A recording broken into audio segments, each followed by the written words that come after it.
Bon, alors bonjour à tous. Merci beaucoup d'être présents là aujourd'hui. Je sais que ça vous pique votre pause repas. En tout cas, on est très content de vous avoir aujourd'hui pour le lancement de cette communauté qu'on a appelée Ondustrie. Alors pour ceux qui me connaissent pas, je vais me présenter. Je m'appelle Charles Bouygues. Je suis directeur d'usine et manager de transition depuis 15 ans. Et ma spécialité, c'est de redresser des usines en difficulté. La plupart du temps, des sites de 5 à 700 personnes qui perdent plusieurs millions d'euros, des dizaines de millions d'euros parfois par an, et que j'ai à chaque fois, en tout cas les 4 derniers, réussi à ramener à une situation profitable en 1 à 2 années. Alors ma méthode, elle a longtemps été, on va dire, complètement sans digital, un travail sur les hommes, l'organisation, le pilotage. Et c'est vraiment, alors tout ce temps-là, j'entendais parler d'industrie 4.0, d'industrie du futur, mais c'est très longtemps resté un concept pour moi. Et c'est que assez récemment, il y a 3 ans, que j'ai croisé un profil intéressant. C'était Renan de Villiers, qui se trouvait être un start-upper ayant créé et vendu sa start-up et qui avait aussi, on va dire, des compétences et une expérience dans l'industrie. Et en fait, ce mélange des deux mondes était intéressant. J'ai pu voir comment très concrètement le digital pouvait m'aider dans mon métier. Et depuis, en fait, je suis vraiment devenu, alors digital natif, pas encore, mais en tout cas, j'utilise beaucoup d'outils digitaux dans mes différentes missions, et ça rend mon travail beaucoup plus efficace. Voilà. Donc voilà. En fait, le constat et pourquoi on a voulu créer Ondustrie, c'est que la situation dans laquelle j'étais et la situation partagée par beaucoup de directeurs d'usine. Le poste de directeur d'usine, c'est un poste assez solitaire. On est seul à la direction de son site et très souvent, les compétences sur le digital, on les a pas. Et c'est assez difficile d'échanger sur le sujet. Les groupes, en général industriels, n'ont pas beaucoup ces compétences également. Donc, en fait, Ondustrie, c'est une start-up pour essayer de casser cette solitude, de mettre en relation les directeurs d'usine et partager des bonnes pratiques. Alors, pour démarrer, en fait, on va avoir aujourd'hui Grégory Freva, le directeur de l'usine la plus digitale de France, probablement d'Europe. Et Grégory a gagné le prix de l'usine digitale l'année dernière, un prix décerné par l'usine nouvelle, le prix de la transformation numérique, pardon. Et donc voilà, il est là avec nous aujourd'hui, il va nous présenter tout ça, nous donner ses trucs et astuces. Bon, salut Greg. Salut Charles, comment vas-tu? Salut. Très bien, très bien. Merci beaucoup d'être là. Tu passes bien à l'antenne, hein? Ah ouais, tu vois. Et vas-y, un peu mieux que sur ma promo sur LinkedIn. Hein. Ouais, plus décontracté, c'est bien. Ça marche. Bon, alors, moi, je te connais bien, Greg, mais pour ceux qui ne te connaissent pas, est-ce que tu peux te présenter en 3 phrases, s'il te plaît? Alors, en 3 phrases, je dirais que je suis un ingénieur de formation, hein, ingénieur en électronique, et particulièrement en électronique industrielle. J'ai toujours eu un parcours dans l'aéronautique. J'ai exercé plusieurs métiers dans ce monde-là, en passant d'ingénieur en conception, en pilotage de bureau d'études, en responsable programme, en responsable indus, en direction des opérations, et maintenant, depuis un peu plus de 5-6 ans, dans la direction des sites, d'abord chez UTC et maintenant au sein de l'ISI. Et à titre personnel, je suis un grand passionné de tout ce qui est nouvelles technologies, de manière générale, hein, que ce soit de la robotisation et également, bien sûr, de la digitalisation. Ah, c'est génial. Et alors, ce qui est vraiment intéressant avec Greg, c'est alors souvent les directeurs d'usine et on va dire tous les rôles managériaux sont des gens qui ont fait des formations techniques, mais qui se sont rapidement dirigés vers la gestion. Toi, Greg, tu as été littéralement l'ingénieur qui a fait le hardware et le software du premier drone français avant de te diriger vers le management. Donc ça te permet d'avoir vraiment une bonne vision des deux côtés. Alors, j'aurais pas la prétention de dire le premier drone, mais en tout cas, un drone français, effectivement, j'ai attaqué par la technique et j'ai grandi par la réalité du terrain. Ça marche, ça marche. Bon, est-ce que tu as une petite anecdote fun à partager avec nous? Hey, j'en ai une et elle te concerne. Ah bon? Je pense que tu te souviens qu'il y a maintenant, je pense, 5-6 ans, je t'ai succédé en tant que directeur de site chez UTC à Vernon, très exactement. Tout le monde sait que tu t'appelles Charles, mais Charles Bouygues. Tout le monde peut voir que je suis roux. Donc, donc j'ai les cheveux, on va dire, orange. Et lorsque j'ai pris mes fonctions, j'ai un groupe d'opérateurs qui est venu me voir et qui me dit il paraît que le site a changé d'opérateur téléphonique. Qu'est-ce que vous me racontez? Je ne suis pas au courant, si. Et ils me disent si, on est passé de Bouygues à Orange. Donc je pense que tu t'en souviens de celle-là, je te l'avais racontée.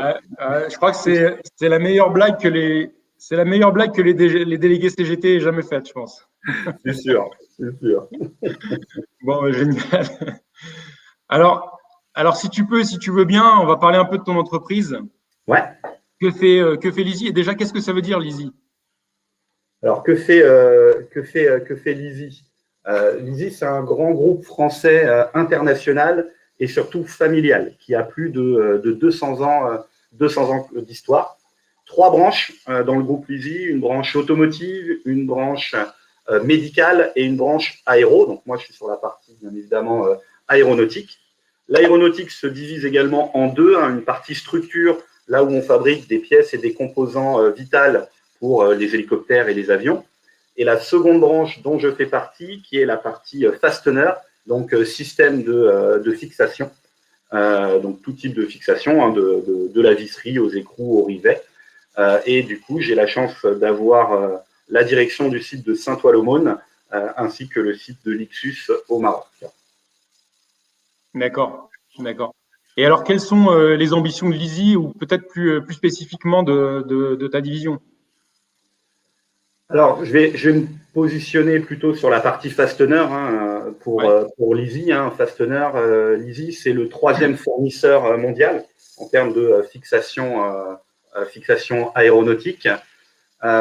Et je pense que la grosse force de ce groupe et sa vision, c'est qu'elle est long terme et pas court terme.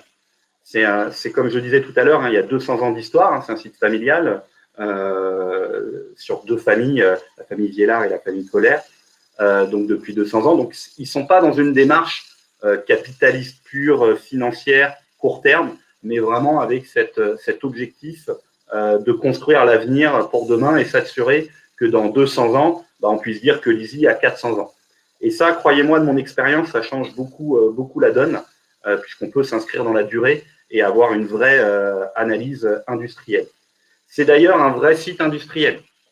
C'est-à-dire que les choix et les décisions se basent sur la réalité du monde industriel et pas uniquement sur des aspects financiers. C'est aussi pour moi, dans leur vision et qui fonctionne très bien, c'est de rester un groupe agile malgré l'aspect international. Et pour ça, quelque chose qui le traduit bien, c'est le nombre de couches hiérarchiques. Au sein de Lizzy, il n'y a que 6 couches hiérarchiques. Je pense que ceux qui travaillent dans l'aéronautique… Ouais, ça, c'est vraiment les benchmarks. Ouais. Voilà, des grands groupes où on ne peut même pas compter le nombre de strates. Ce qui fait que la communication est très limpide. La remontée, la descente et la prise de décision sont vraiment très efficaces. Et grâce à tout ça, Lizzy a vraiment cette vision de partenariat avec nos partenaires industriels, donc nos clients, que ce soit avec du Airbus, du Boeing, du Embraer et j'en passe. Et il y a une confiance qui est en place et également avec nos clients, on se projette vraiment dans des développements long terme et pas court terme. Ah, c'est génial. C'est génial d'être dans une vision long terme et pas uniquement, on va dire, piloté trimestriellement par une cotation en bourse, ouais, comme dans beaucoup de groupes industriels. C'est ça. Et puis pour aller un petit peu plus loin après pour ces ambitions, donc bien évidemment, c'est de perdurer au niveau du groupe, mais c'est aussi d'être aligné avec les tendances actuelles et ce que nous impose le marché. Et à savoir notamment toute la démarche RSE au niveau du groupe. Je pense qu'on va en parler tout au long de la présentation. Ça devient vraiment un must-to-have dans l'industrie. Moi, j'ai la chance d'être une fois de plus sur le site de Saint-Ouen qui a entrepris cette démarche depuis plusieurs années, particulièrement avec son ancien directeur qui est maintenant mon responsable de BG qui s'appelle Cédric Dejean, où il y a cette volonté forte de développer la responsabilité sociétale, donc les conditions de travail, le respect de l'environnement, le recyclage. Donc ça, c'est devenu une ambition et un vecteur fort du groupe, être préparé à cette industrie de demain. D'accord. Donc voilà. Et alors, dis-moi. Ouais, vas-y. Non, je disais, alors, Ondustrie, c'est vraiment c'est intéressant que tu parles d'industrie du demain. Donc, Ondustrie, c'est une communauté qu'on est en train de lancer pour les directeurs d'usine, les directeurs supply chain, les directeurs de production. Et quelles sont, de ton point de vue, les grandes tendances qui sont en train de se passer dans les opérations, dans le secteur industriel en ce moment? Alors, les tendances, pour moi, il y en a deux majeures. La première, je viens juste d'en parler, c'est tout ce qui est responsabilité sociétale. Donc, l'empreinte carbone, le recyclage, les conditions de travail, c'est vraiment une tendance dans les opérations qui n'existait pas encore il y a une dizaine d'années. Hein. C'est quelque chose qui, maintenant, on suit des indicateurs comme le taux de recyclage, comme tout ce qu'on pollue, etc. Et on a vraiment cette démarche zéro pollution, diminuer les produits toxiques, etc. Ouais. Ça, c'est la première tendance. La deuxième, c'est un peu le sujet du jour, hein, c'est le digital. Ouais. Le digital prend une place énorme, à mon sens, dans l'industrie, où le digital était complètement absent il y a encore 5-6 ans. C'est-à-dire que quand on parlait de digital dans l'industrie, c'était un gros ERP ou des gros logiciels qui demandaient une semaine de formation à chacun des opérateurs pour que ça fonctionne. Maintenant, c'est quelque chose qui devient vraiment viral et on développe de plus en plus d'applications, d'outils digitaux qui nous facilitent la vie au quotidien et qui, je dirais même, réduisent très considérablement notre charge de travail. Donc, le digital, c'est vraiment la tendance du moment pour venir supporter la tendance d'hier qui était la robotisation, l'automatisation, même si ça continue d'évoluer et ça restera toujours une tendance, il manquait cette partie digitale. Et concrètement, toutes les transformations, enfin tous les outils digitaux que tu as mis en place dans ton usine, il y avait vraiment un ROI, c'est-à-dire rapidement, ça vous a dégagé de l'impact? Tout à fait. Alors ça, c'est toujours le grand combat. Hein. Avant de commencer un projet digital, on nous explique et on cherche tous à avoir de la rentabilité. Donc la rentabilité, elle est évidente. Si je prends l'exemple de Saint-Ouen, sur l'aspect logistique, ça fait déjà une réduction de 3 à 4 personnes. Sur la gestion de l'atelier, on a au moins gagné, pareil, 2-3 personnes.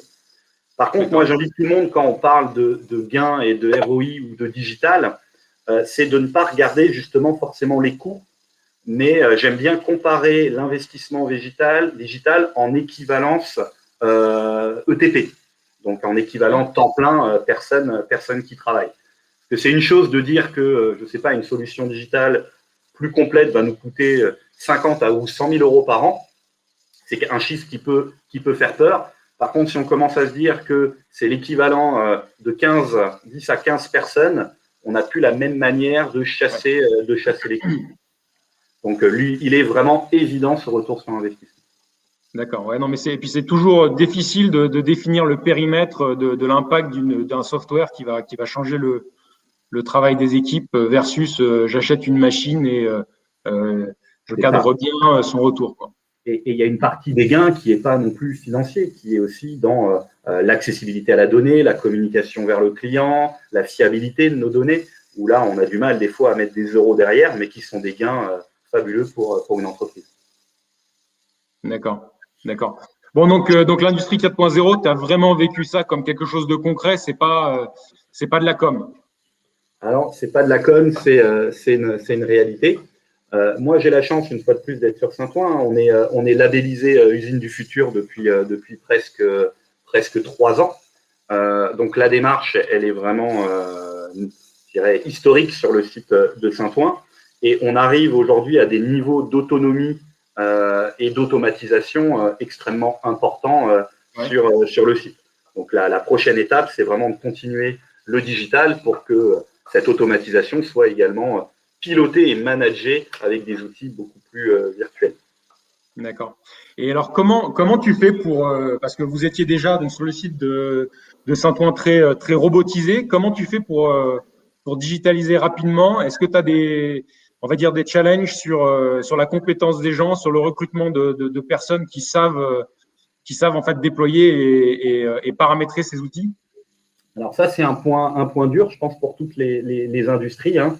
Les personnes capables de développer, qui ont les compétences software et digitales, alors il y en a de plus en plus, mais c'est des personnes avec un profil un peu particulier qui veulent pas être le salarié dans l'industrie. Et d'ailleurs, est-ce que l'industrie peut se les offrir en termes de salaire? J'en suis pas convaincu. Donc le recrutement, c'est clairement une difficulté pour les usines. Donc moi, j'ai réussi à recruter deux ingés, hein, exactement sur le site, capables de nous accompagner dans ce mouvement. Mais la vraie réponse, pour moi, elle n'a pas été là. Elle a été clairement avec les startups. Ouais. Et notamment, tu parlais de Renan tout à l'heure avec OSS, où on a utilisé ces startups pour venir digitaliser nos process. La vraie difficulté, en plus, hein, si on regarde cette digitalisation purement en interne, c'est de tomber dans l'erreur classique qui est de digitaliser l'existant. Je prends mon process papier et je le mets sous forme digitale avec un workflow, etc. Ouais. Là, la force de la démarche qu'on a mis en place avec OSS, c'est vraiment d'amener ce regard extérieur via des startups, donc des jeunes qui ne connaissent pas l'industrie, qui viennent juste analyser la réalité du terrain. Et des profils en général que tu n'arrives pas à attirer. À des profils que tu n'arrives pas à attirer. Hein. Et là, eux, ils amènent des solutions, une manière de voir différente, et on arrive à des outils digitaux qu'on n'imaginait pas au début, mais qui remplissent parfaitement et même mieux la fonction souhaitée. D'accord, bah génial. Génial. Je te propose qu'on fasse un petit retour en arrière. Tu as parlé de RSE tout à l'heure. On a Alexandre Meuf qui nous a posé une question sur la RSE. Lizzie est très impliquée. Est-ce que tu vois ça comme est-ce que tu penses que vous êtes particulièrement avant-gardiste ou est-ce qu'il y a d'autres entreprises qui sont déjà impliquées dans cette démarche? Bon, je vais faire la pub de Lizzie. À Lizzie, on est toujours avant-gardiste. Donc oui, je pense que Lizzie a un petit peu d'avance sur le sujet. Néanmoins, c'est quelque chose qui est en train de se déployer partout.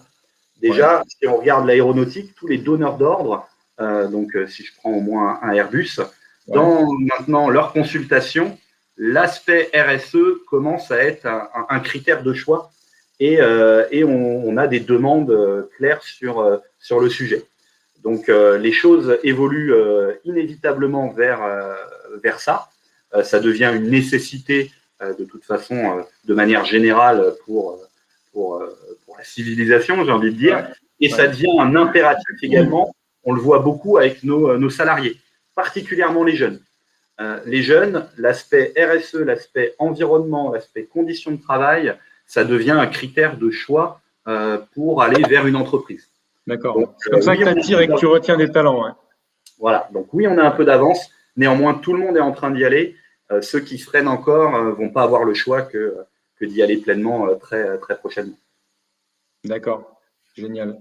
Génial. Et typiquement, là, quand vous avez répondu à l'appel d'offres Airbus, ils vous ont demandé un exemple. Airbus vous ont demandé un exemple précis d'initiative RSE ou c'était vous leur avez juste remis le plan? Alors, on a tout un tas de demandes sur notre taux de recyclage, sur nos communications avec les salariés, sur les actions mises en place pour protéger nos salariés dans l'entreprise, sur notre sourcing, etc. Et nous, il a été assez facile d'y répondre puisque ça fait maintenant 3 ans qu'on fait des rapports annuels RSE qui développent et notre politique et les avancements que l'on a. D'accord. D'accord. Ouais, ben, on voit bien, hein, Lizzie, vous êtes assez en pointe. Ça a l'air très plaisant comme organisation. Quelles sont pour toi les principales… Tu nous parlais tout à l'heure, ton usine, elle est très mature en robotisation déjà. Quelles sont les prochaines innovations technologiques que tu vois ou déterminantes pour continuer à progresser? Alors, je vais rester sur le digital. Hein. Pour moi, la prochaine étape majeure, c'est clairement l'intelligence artificielle. Aujourd'hui, on commence à avoir des applis. On parle beaucoup de machine learning, etc. Néanmoins, la place de l'IA dans l'industrie reste très, très faible. Alors que là, on est déjà en train d'anticiper et en train de commencer à travailler sur de l'IA pour nous aider dans la prise de décision, dans l'affectation des bonnes personnes aux bons endroits, dans le pilotage de notre prod. Donc ça, c'est vraiment la révolution pour moi de demain. C'est des usines qui vont finir par être pilotées, au moins dans le quotidien, par de l'IA. D'accord. Et est-ce que tu peux nous donner un exemple, parce que tu as remporté en 2020 donc, le prix de la transformation numérique. Est-ce que tu peux nous donner des exemples des solutions digitales que tu as mis en œuvre et qui t'ont permis de remporter ce prix? Ouais, alors il y en a plusieurs. Je vais déjà parler des solutions internes, développées en interne, donc notamment un Conwip digital. Hein. Alors, pour ceux qui ne connaissent pas, le Conwip, c'est un Kanban multi-produit, mais complètement digital. Ce qui fait qu'on Conwip, c'est whip constant, c'est ça, hein? C'est ça. Constant whip. Voilà, et c'est du flux tiré, par une capacité. L'avantage de notre Conwip digital, c'est qu'en un clic, on peut affecter également des priorités quand on reçoit un coup de téléphone d'un client qui nous dit qu'il y a un arrêt de chaîne, par exemple. Ouais. On va en un seul coup de clic mettre l'OF de fabrication en priorité, et tout au long de la prod, il passera systématiquement devant tout le monde. Et à tout moment, on a une vue et une maîtrise de notre flux, de notre niveau de stock et de la projection du coup de nos mises en stock et de nos livraisons. Donc ça, c'est un outil qui a fortement plu lors de l'audit en interne. Après, il y a beaucoup d'outils qui viennent notamment de la planète OSS. Hein. On peut commencer par Fabric pour la résolution des problèmes. Nous, on a ce qu'on appelle une PSM, hein, pour Problem Solving Management, qui est la revue journalière en prod et avec un système d'escalation en fonction de la gravité des problèmes. Donc là, Fabric amène une rapidité et une communication très efficace pour la remontée des problèmes sous la forme de tickets de problèmes que l'on peut monter et descendre en 2 coups de clic. Là, pour donner un exemple, quand un problème remontait hier du terrain, ça pouvait mettre 24 à 48 heures pour remonter jusqu'à moi, et puis il en fallait des fois autant pour que les décisions redescendent. Là, ça se fait dans l'heure, pour pas dire dans la minute. Ouais, d'accord. Donc là, vous avez gagné des journées, quoi. C'est ça. Un deuxième outil qui a beaucoup plu. Attends, restons sur Fabric, c'est intéressant. Combien de temps vous avez mis à déployer cette solution et combien ça a coûté en fait pour l'Easy en termes d'équipe de déploiement en interne est-ce que c'est quelque chose de difficile à déployer ou ça se fait rapidement? Alors, si je parle du déploiement, pour moi, c'est très facile, très simple. Les équipes viennent en une journée, on est capable de déployer sur un site avec quelques réunions de préparation avant. Une journée, c'est pas du SAP, ça c'est bon. Ah non, c'est pas du SAP.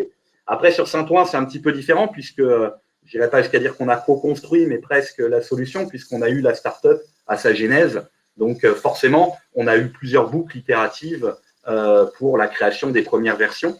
Mais à chaque fois, j'ai été vraiment impressionné du temps l'équipe de Fabric est venue, nous a observé pendant 2 jours. 4 jours après, j'avais un premier proto qui tournait dans l'usine. Donc, c'est extrêmement rapide à déployer et très, très efficace. D'accord. Un autre outil qui a beaucoup plu, c'était Mercatim, pour tout ce qui est gestion des compétences. D'accord. Et ça qui est un vrai défi dans le monde de l'industrie, gérer les compétences de nos salariés, la polyvalence, les plans de formation, s'assurer que les habilitations sont à jour. Surtout dans l'optique où on était en train d'en parler un peu plus tôt, les compétences nécessaires pour les innovations et les choses importantes de demain, elles ne sont pas du tout existantes dans les usines. Donc, c'est quelque chose qui se prépare maintenant sur le moyen terme, quoi. Tout à fait. Donc, on peut rentrer aussi bien les fonctions directes que les fonctions indirectes de support comme l'IT ou le digital. Tout à fait. Ouais. Autre solution qui a beaucoup plu, c'est Oplit. Oplit, qui est le PDP digital, hein, le plan de prod, hein. Donc, ça qui nous permet d'avoir une maîtrise de notre charge CAPA, du prévisionnel, de nos retards projetés, si on n'a jamais de retard, hein, tu sais bien,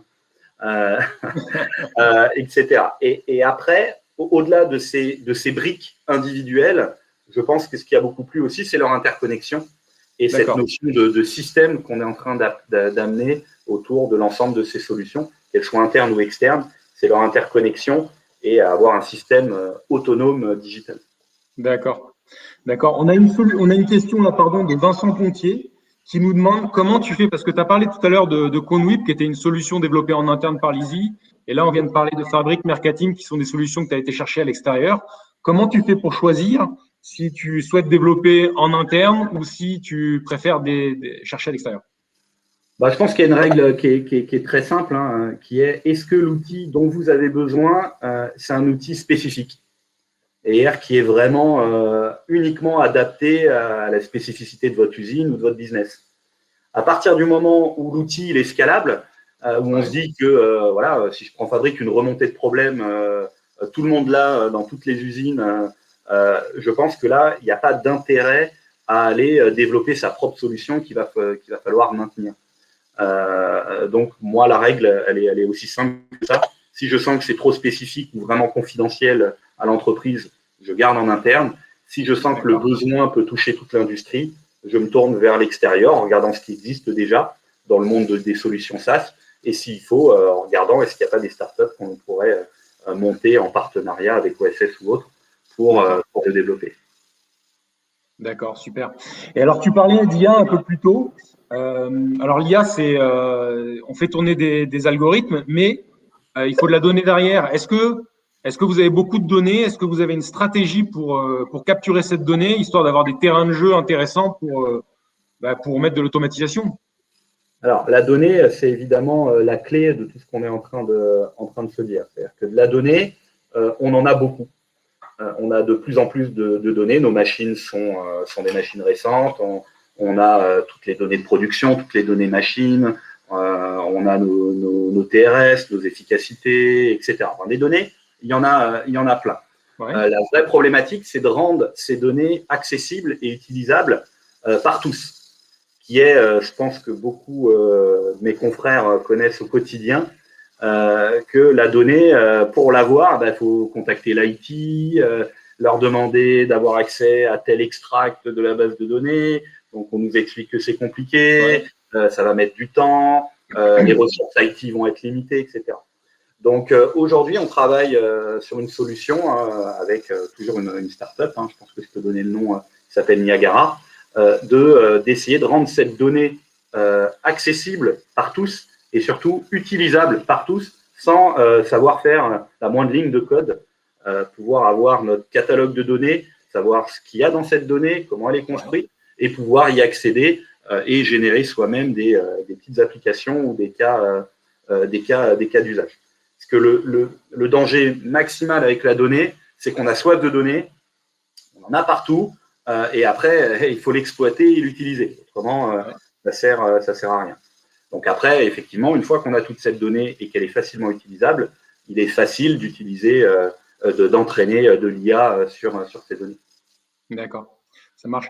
Alors moi, ce que j'adore vraiment dans toutes les solutions que tu nous présentes, c'est qu'à chaque fois, on voit du software qui a été mis en place pour les utilisateurs et vraiment pour les opérationnels dans l'usine, ce qui est vraiment une grande différence par rapport au monde d'avant, où on avait en fait les directions générales ou les directions système d'information qui venaient sélectionner des gros ERP structurants, des choses pour la gestion de l'ensemble de l'activité.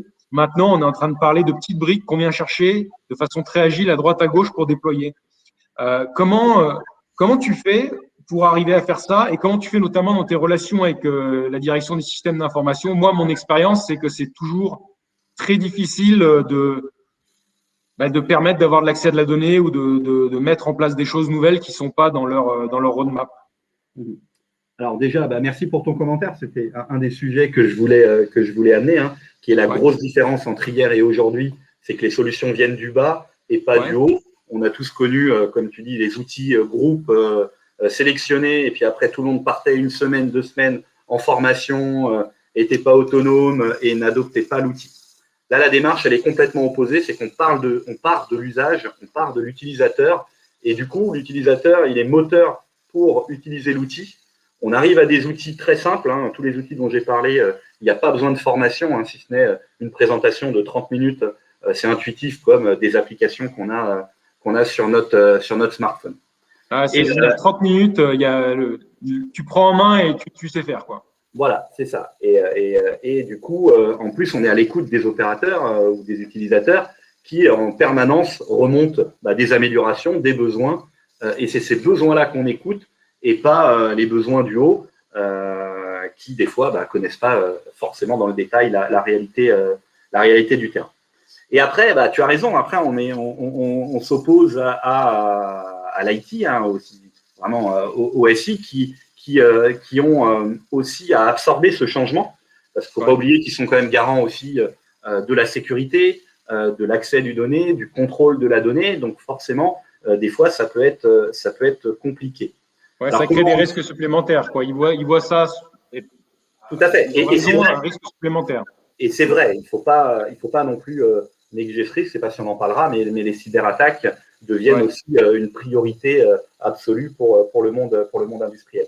Ouais. Donc, moi, comment j'ai fait sur Saint-Ouen, et je pense que je referai sûrement différemment aujourd'hui. Au début, on est plutôt parti dans notre coin. On a fait les choses discrètement dans notre coin, et une fois que les solutions étaient là, on a dit voilà, ça marche, ça tourne, et puis on a intégré l'IT.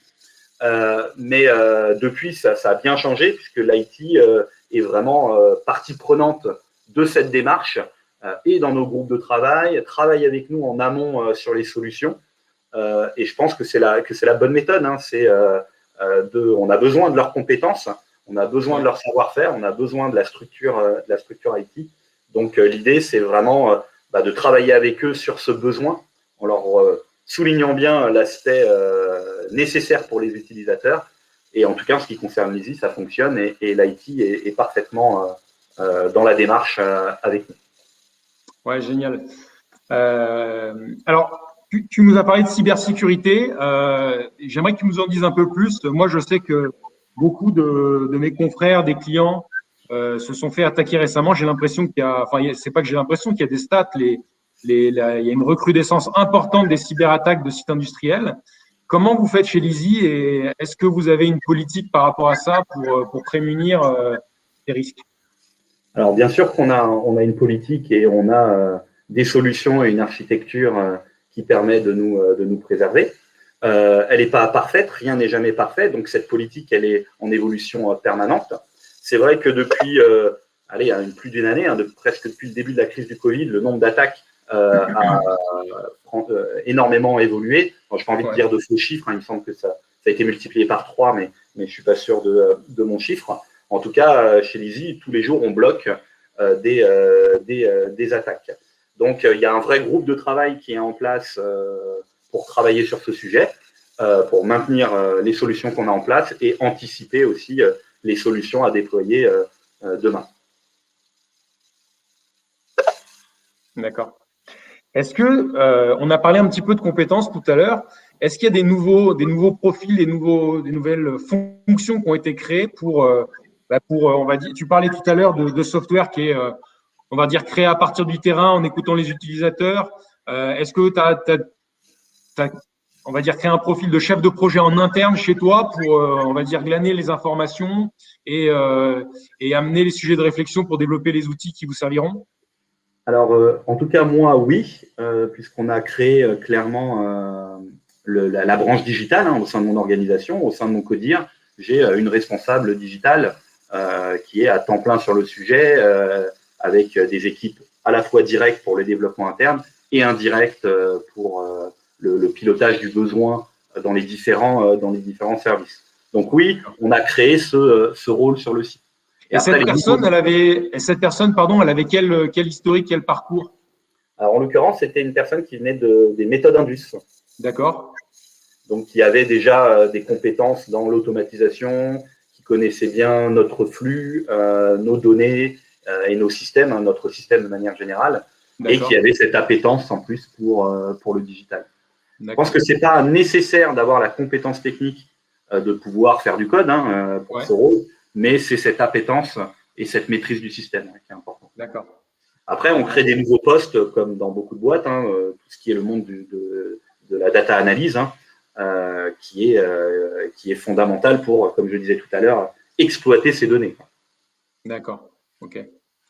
Génial. Et alors, comment tu as fait pour gagner ce prix-là? Est-ce que c'est l'ensemble de toutes ces réalisations? C'est une en particulière? Non, c'est vraiment l'ensemble. On a vraiment parlé du système. et montrer la cohérence et notre roadmap et notre vision. C'est-à-dire qu'on n'avançait pas comme ça au hasard, brique par brique. On a vraiment mappé tout notre process et on crée notre process purement digital. C'est vraiment un tout. Et je pense aussi ce qui a bien marché, c'est que ça a été défendu par les équipes. C'est pas moi qui ai fait une présentation pendant 3 heures. Moi, j'ai fait une intro et après, toutes les équipes, les unes après les autres, ont présenté les différentes solutions. D'accord. Et dis-nous alors, sans langue de bois, c'est pas du window dressing. Ton site, il est rentable. Vous avez des marges intéressantes. C'est pas uniquement fait pour rendre l'industrie sexy. Absolument pas. Le site est rentable. Et l'enjeu pour nous, c'est de continuer à diminuer nos coûts parce que comme dans un peu tous les business, hein, les prix, eux, continuent de baisser. Donc, c'est indispensable pour nous d'ajuster nos coûts pour maintenir cette profitabilité. Donc, non, c'est pas du window. C'est pas du window. Génial. On a Jérôme Andreux là qui nous pose une question. Il y a beaucoup de choses qui se mettent en place. Parler d'automatisation, de robotique, de digital. Comment tu fais pour avoir un pilotage consolidé de toutes ces initiatives? Est-ce que tu utilises un outil, une méthode en particulier? Alors, on a nos méthodes internes de gestion de projet, mais j'ai envie de dire qu'ils sont globalement classiques, hein, qu'on va retrouver un petit peu partout. Donc non, j'ai pas d'outils dédiés dans cette réflexion, mais c'est par contre beaucoup d'intelligence collective et beaucoup de discussions ouvertes, donc beaucoup de workshops sur le sujet pour identifier les besoins et aller dans la bonne direction. Donc non, désolé, j'ai pas d'outils magiques sur le sujet. D'accord. Non, mais ce que je trouve très intéressant dans ce que tu racontes, c'est que la production est obligée de découvrir le code, de comprendre la donnée derrière les systèmes. Et pendant des années, l'industrie, on va dire, a délégué ça à une bande d'experts, un peu comme il y a 30 ans, on déléguait la qualité à des experts qui étaient sachants. Et maintenant, il faut que tout le monde s'y mette, y compris les opérationnels, les opérateurs, ils comprennent leur système, ils comprennent la donnée derrière, et ils sont, on va dire, moteurs dans l'évolution de ces outils qui, tout comme une machine, en général, le monde des usines, c'est plutôt des machines, mais maintenant, c'est des machines et du code. Et il faut comprendre le code pour être bon dans la compétition de demain. C'est ça, ouais. Alors, on a pris pas mal de questions du public. Ce que je te propose, c'est qu'on a une série de petites questions que je vais envoyer. Je vais te donner 2 choix à chaque fois. Et puis, tu vas me dire lequel tu préfères. D'accord. Alors, ERP ou MES? Il n'y a pas de question. MES. MES. OK. Elon Musk ou Jeff Bezos? Elon Musk. Je suis un industriel. Ouais, un vrai technicien. Robot ou humain? Humain. Humain. Intelligence artificielle ou intelligence collective? Intelligence collective. Industrie linéaire ou circulaire? Forcément circulaire. Ouais. Démarche RSE, faut qu'on pense quand même à la planète de demain, quoi. Robuste ou agile? Agile. Agile. Standard ou sur mesure? Sur mesure. Sur mesure. Digital ou IT? Digital. Digital. Intégration ou connexion? Intégration. Intégration. Innovation interne ou écosystème? Écosystème. OK. Lean, Six Sigma? Allez, Lean. Lean, ouais, c'est mieux. Alors, consultant externe ou formation interne? Formation interne. Formation interne. Bon, RSE, on en a parlé. Et le plus important pour la fin, Bourgogne ou Bordeaux? Ah, Bourgogne. Bon. Je vais quand même juste revenir sur Ouais. sur le point. On parlait des ressources. Peut-être un point qu'on n'a pas abordé et qui est une vraie difficulté et un vrai risque, en tout cas un challenge pour les dirigeants. C'est que toutes ces démarches-là, je pense qu'il faut les regarder dans le fond des yeux et avoir conscience qu'on va être destructeur d'emplois. Avec ces démarches d'automatisation, on enlève des opérateurs, les outils digitaux vont enlever des fonctions support. C'est une des difficultés qu'on a, c'est d'arriver à porter ce genre de projet avec des équipes en essayant de les rassurer, mais en même temps, ils voient bien que ça va se traduire par la suppression de leur poste à un moment. Donc, pour moi, la réponse à ça, c'est que oui, on va détruire des emplois, mais on va en créer des nouveaux. On va créer beaucoup de nouveaux emplois dans le monde de l'IT, dans le monde du digital, dans le monde pour piloter tout ça. Faire prendre conscience à tout le monde qu'on n'a pas le choix. Parce que si on n'y va pas et qu'on se dit non, je fais 2 pas en arrière, je préfère garder mes emplois, bah, c'est la tôle qui va fermer. Hein. Au bout d'un moment, les concurrents, eux, vont y aller. Et j'ai pensé à ça parce que tu m'as parlé de formation interne. Et après, le vrai enjeu pour nous, c'est comment on identifie ces jobs de demain, ces besoins de demain. Donc ça, c'est toute une démarche que toutes les boîtes ont avec la GPEC, hein, que l'on déploie fortement chez Lizzie, pour se préparer à ces changements et pour former les gens à ces reconversions qui sont inévitables. D'accord. Ça va faire partie un peu des désagréments de cette transformation, mais si on veut conserver de l'industrie dans les pays à haut coût, on n'a pas que de choix que d'automatiser et on va dire, d'augmenter le niveau de compétences requises pour faire tourner une usine.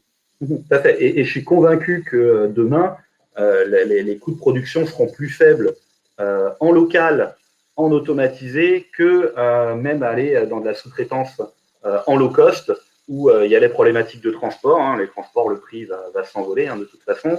Les problématiques de suivi, qualité, etc., qu'on peut tous connaître dans ce type d'opération. Et on sera plus résilient en cas de crise comme ça, globale, qui détruit toutes les supply chains d'approvisionnement mondial. Tout à fait. Alors, dis-moi, on va conclure là-dessus. Pour toi, l'usine du futur, elle ressemblera à quoi? À Saint-Ouen, hein. Non. Non, je plaisante. L'usine du futur, pour moi, elle sera complètement automatisée. C'est-à-dire qu'il n'y aura plus de travail d'équipe, etc. On sera capable, avec une seule équipe de journée, de faire tourner notre usine en 24 heures sur 24. Les machines tournent tout seules. Très digitalisée et avec beaucoup d'IA dedans. C'est-à-dire que la prise de décision, l'ordonnancement, les flux de production, etc., seront pilotés par de l'IA. Une usine qui respecte l'environnement. Donc, on parlait tout à l'heure d'économie circulaire, hein, c'est-à-dire que 0 déchet, autosuffisante en termes d'énergie, eau, électricité, et 0 empreinte carbone, donc qui ne recrache aucune pollution, ou du moins qui recycle localement les choses. Moi, je pense que dans un avenir qui ne va pas être si loin que ça, ce sera le modèle standard de l'usine de demain. Et elle sera en France ou en Europe aussi. Elle sera partout. Et enfin, local. Les pays low cost, hein, ils feront leur propre industrie locale. De la même manière. Ça marche. Bah, écoute, merci beaucoup pour ton temps. Merci pour ce témoignage, Greg. Et merci à tous pour votre participation. Dans les jours à venir, bon, déjà, cette vidéo a été enregistrée et partagée. Et dans les jours à venir, on va ouvrir la plateforme. Le but, c'est vraiment de partager du contenu, de partager des témoignages et de fournir en fait un réseau social entre dirigeants, entre opérationnels de l'industrie pour avoir des réponses concrètes et des leviers très pragmatiques sur comment demain mettre en place quelque chose rapidement, sans que ça coûte une fortune, et construire petit à petit les usines qui feront l'avenir de l'industrie. Voilà. Bon, merci beaucoup, Greg. Merci à vous. Allez, bye bye, bonne journée.